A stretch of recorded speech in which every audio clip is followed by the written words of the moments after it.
Tanungin ko na rin po kayo regarding dun sa video statement si former Congressman Zaldico. Do you believe in that? With the investigations also that is ongoing right now, going on right now, may mga nahuli na regarding dito sa flood control mess.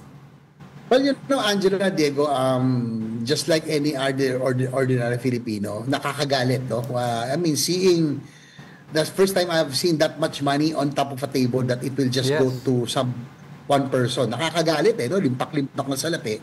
And I think this is one of the darkest moments in our government's history. This is the biggest corruption scandal ever, no? And I am one in asking for accountability, for justice. Pera po natin yan, no? But you know, not to defend my colleagues or the Senate. This whole scheme really started in the House of Representatives when these congressman contractors devised this scheme. Sila Zaldico and Company naman nagsimula niyan eh. From what I gathered, because I came from the House, no, marami rin nagkikwento sa akin doon ng mga congressmen na on what really happened. No, they across the board in 2022 they reduced 30% per district, no, and they pulled them all together into one fund.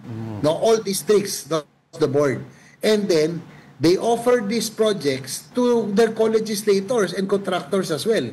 Kung gusto mo ng extra project, kung gusto mo ng dagdag na proyekto or funds, you have to get it from their group at 25%. Yeah. Tapos may parking pa na 5%. So that's 30% already. Kung dadagdag mo pa yung mga portion ng DPWH, ng COA, it's a collusion eh. Talagang i-go-ghost na lang or substandard. So that's what really happened the past 3 years. No? It's a collusion between some legislators or proponents and DPWH officials that really devised this scheme. Ako, I am for accountability. Let us not lose focus. Minsan kasi naririnig, wow, senador, may mga big names, but let us not lose focus if we want to in aid of legislation for the modus not to repeat itself, para hindi na ito maulit. Those real culprits and the modus, dapat we have to find out how they did it so that it will not happen again. So Zaldico and Company really started all of this together with the DPWH officials, and all of those guilty really has to find jail time para naman may matakot. Nung wala natatakot sa bansang to, wala kasi nakukulong na big fish dito eh.